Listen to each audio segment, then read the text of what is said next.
का है। इसलिए ये आवाज नोएडा तक सीमित नहीं रहनी चाहिए, नोएडा से दिल्ली तक जानी चाहिए। जय भीम।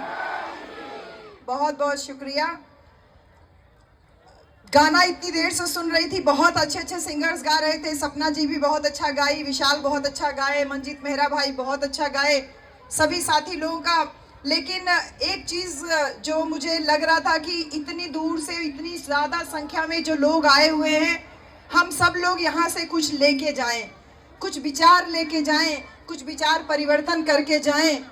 तो आप सब लोगों के लिए कुछ कुछ छोटी छोटी बातें कहूँगी कि जैसे हमारे बीच में संत शिरोमणि गुरु रविदास महाराज आए, संत कबीर आए, बाबा साहब डॉक्टर अंबेडकर आए, ज्योतिबा फूले आए, पेरियार रामास्वामी नायकर आए, बाबा साहब आए, कांशीराम साहब आए, इन तमाम महापुरुषों की जयंतियां हम लोग हर साल मनाते हैं, इनको श्रद्धांजलि अर्पित करते हैं। लेकिन क्यों करते हैं, क्यों करते हैं हम इनको श्रद्धांजलि अर्पित, क्यों हम इनको बार बार नमन करते हैं? क्योंकि इन्होंने हमें उस योग्य बनाया कि जो शोषित समाज था, जो दबा कुचला समाज था, उसको सम्मान स्वाभिमान की लड़ाई लड़ना सिखाया इन्होंने। उनको नीचे से ऊपर उठा करके आत्मसम्मान के साथ जीना सिखाया। इसलिए हम इनको सम्मानित करते हैं। जैसे कि जब धार्मिक पाखंड में हमारा ये देश डूबा हुआ था, जहाँ पे शरीर को धोना, शरीर को गंगा में स्नान करना या नदी में स्नान करना पवित्रता की निशानी माना जा रहा था, ऐसे में संत कबीर कहते हैं, अरे मलमल धोए शरीर को, धोए न मन का मैल, और नहाए गंगा गोमती और रहे बैल के बैल। ये संत कबीर दास जी कह रहे हैं। जब देश पाखंड में डूबा हुआ था, ऐसे में जिसने कभी औपचारिक शिक्षा नहीं ग्रहण की, कभी स्कूल नहीं गए, उन्होंने कहा कि अरे शरीर को धोने से क्या होगा, ये मन तो तेरा मैला ही है, तो चाहे कहीं भी नहा ले, तेरा मन गंदा है तो तू हमेशा गंदा ही रहेगा, तू कभी उच्च नहीं हो सकता। इसी प्रकार संत शिरोमणि गुरु रविदास महाराज अपनी बातों से, तमाम बातें जो हम लोगों के बीच में बातें कही, उसमें सबसे बड़ा प्रहार जाति व्यवस्था के ऊपर किया। जब कहा कि जात जात में जात है, जू केलन को पात, और रविदास मानुष जुड़ न सके जब तक जात में जात, और चर्म मांस और रक्त का तन का बना आकार, अरे नजर पसारे देख लो सारा जगत चमार।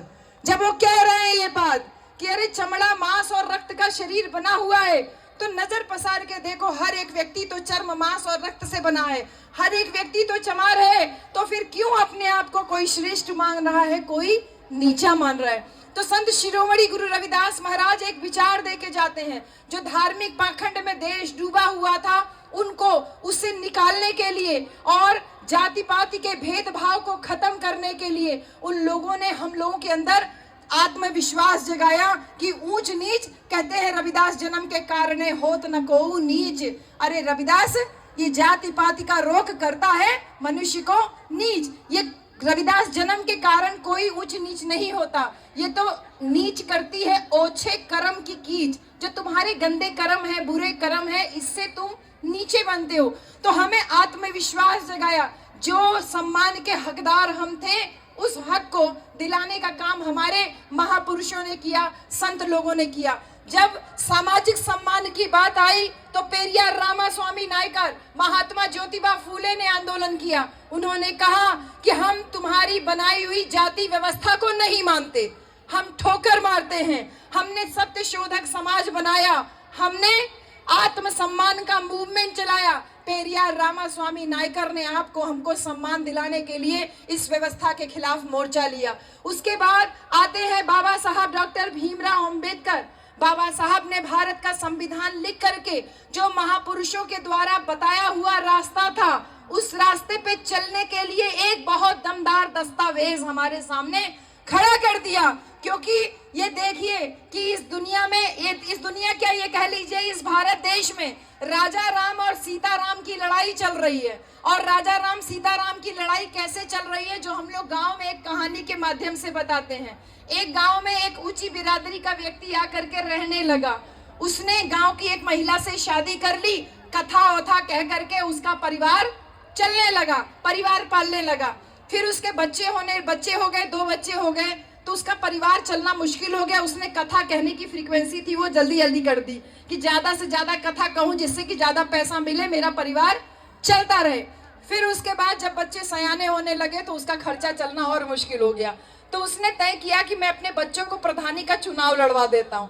तो उसने अपने दोनों बच्चों को प्रधानी का चुनाव लड़वा दिया और रोजाना गांव वालों के बीच में जाके कहता, अरे ये राजा राम बहुत नालायक है, राजा राम कोई काम नहीं करता, मुझे एक गिलास पानी तक नहीं देता। देखो प्रधानी के चुनाव में सीताराम बढ़िया आदमी हो सकता है। बच्चे उसी के हैं दोनों, लेकिन अपने एक बच्चे के खिलाफ समाज में बोल रहा है। सब कहते हैं हाँ हाँ बेटा हो तो सीताराम जैसा, राजा राम जैसा बच्चा नहीं चाहिए।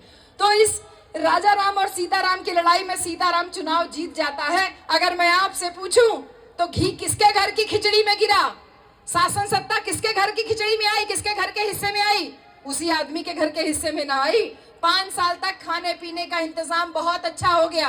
5 साल के बाद जब दोबारा प्रधानी का चुनाव आया, उसने फिर दोनों बच्चों को चुनाव में उतार दिया और अब से क्या कहने लगा, देखो सीताराम ने प्रधान रहते हुए ना तो हैंडपंप लगवाया, ना तो किसी को मकान दिलवाया, ना तो कोई सड़क बनवाई, तो कोई काम नहीं किया। सीताराम बहुत बेकार है। अब की बार राजा राम को चुनाव लड़ना चाहिए। जनता भोली भाली थी, जनता ने सोचा सही कह रहा है, तो इस बार राजा राम को चुनाव लड़वा दिया गया, राजा राम को जितवा दिया गया। तो फिर से पूछती हूँ, घी किसके घर की खिचड़ी में गिरा?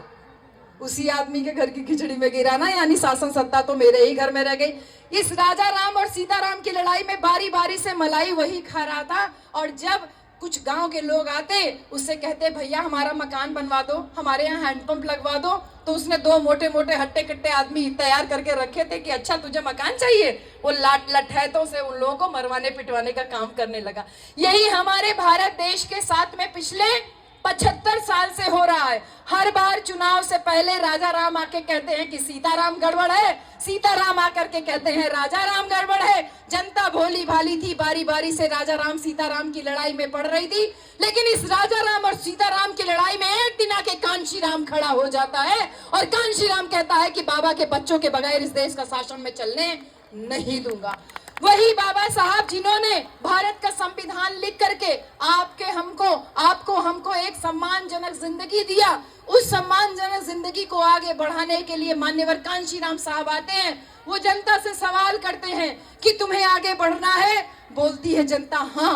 बोले कैसे आगे बढ़ोगे? बोले बाबा साहब ने रास्ता दिया है। तो बोले रास्ते पे चलते हो? तो बोले कि अरे बाबा साहब तो हमको एक एक्सप्रेस वे बना के दिए, उबड़ खाबड़ रोड नहीं बना के दिए, एक एक्सप्रेस वे बना के दिए भारत के संविधान के रूप में। जनता बोली अरे हम लोग गरीब हैं, एक्सप्रेस वे पे कैसे चलेंगे, हम लोग तो खेत में पगडंडी में रहने वाले हैं। कांशी राम साहब आके कहते हैं अरे तुम गरीब नहीं हो, तुम्हारे पास वोट की ताकत है, ताकत का एहसास कराते हैं। और जब उत्तर प्रदेश में 4-4 बार मुख्यमंत्री बनाते हैं तो इस बात का एहसास कराते हैं कि तुम अपनी शक्ति से, अपनी संख्या के बल से, अपने वोट की ताकत से शासक बन सकते हो। साहब कांशी राम ने जो सम्मान का मूवमेंट चलाया, ये सम्मान की लड़ाई लगातार बहन कुमारी मायावती जी के नेतृत्व में चल रही है। लेकिन इस बात को ध्यान रहे कि जब जब समाज महापुरुषों के नाम पे या महापुरुषों के बताए हुए रास्ते पे चलता है, तब तब समाज आगे बढ़ता है। अगर हम बात करें तो ये इतिहास रहा है, मानव का इतिहास, मानव सभ्यता का इतिहास रहा है कि हजारों संस्थाएं, हजारों जो विचार हैं वो समाज को रेगुलेट करने के लिए, समाज को नियंत्रित करने के लिए बनाई जाती है। जैसे कि वो विचार बारी बारी से आते हैं, कोई नया कथावाचक आया, उसने नया विचार दिया, लेकिन समय के साथ वो सारे विचार विलुप्त हो जाते हैं। जो नहीं विलुप्त होता है वो यही है, वो है धर्म और पूंजी। धर्म और पूंजी दोनों एक साथ चल रही है। किस तरीके से एक साथ चल रही है? जितने भी आडंबर, पाखंडवादी, दकियानूसी परंपराएं हैं, ये सब पूंजी को बटोरने के लिए चल रहे हैं। मैंने तमाम कथावाचकों को देखा है, वो कहते हैं सब मोह माया है। बहन जी कहते हैं सब मोह माया है।